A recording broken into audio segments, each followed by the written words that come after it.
channel. Today I am reviewing the 2018 horror movie, The Shed. The Shed tells the story of Stan and his best friend Dahmer, who have put up with bullies their entire lives. All of that changes when Stan discovers he has a ravenous vampire living in his shed. I had fairly high hopes for this one. Everything I saw from the outside looked intriguing. The title of The Shed is mysterious, the poster is quite cool and reminiscent of that one scene in E.T. The premise itself is very interesting. The idea of two bullied teenagers who find their own vampire, that could go a lot of different ways. It could be more comedic, it could be more of a slasher, it could even lean into the darker, more serious elements. It could be more of a Columbine type story. There's a lot of different directions this story could have gone. But unfortunately, The Shed really just doesn't go much of anywhere. In terms of what I liked, I appreciate that it didn't waste any time explaining why there is a vampire. With hundreds of vampire movies at this point, we already know what a vampire is and how you become one. The Shed does not over-explain anything in this regard. This movie is also quite well shot. The scenes inside the shed looked great. You could definitely tell the films that influenced this movie's aesthetic. The final 20 minutes are pretty enjoyable also, as things are taken up a notch. The effects are good, the performances are fine, but that's kind of the Shed's issue in a nutshell. It's just fine.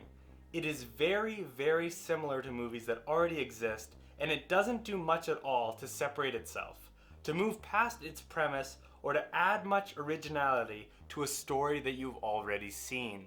With the movie being about victims of bullying, it should be very easy to root for the two teen boys, but I just didn't find the two to be likable. They come across more like incels than sympathetic victims. I don't blame the performances as much as I blame the writing. The writing is fairly poor in this. The dialogue is subpar. A lot of the decisions that the characters make in this are super questionable. 1 to 2 dumb choices or plot conveniences you can let slide, but at a certain point I was taken out of the movie by the lack of consistent logic. Overall, The Shed just feels like it never quite took that next step. It never reached any further potential.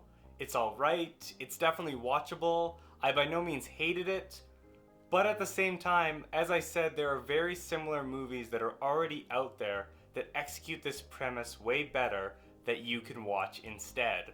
If you're looking for examples, I'd recommend The Wretched if you haven't seen it yet.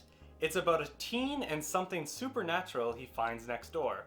It's a more original story, and it's overall better in pretty much every aspect. As well, I'd recommend Fright Night, another movie about a teen and a vampire.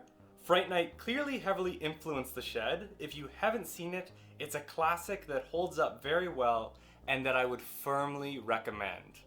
I can't say I'd advise outright renting The Shed, however, it is available to watch right now via Shudder.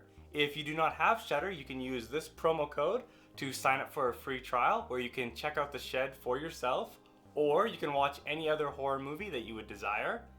If you enjoyed this review, please consider subscribing to my channel. I genuinely do appreciate each new view and subscription. Anyway, that is the video. I thank you for watching, and I will see you in the next one.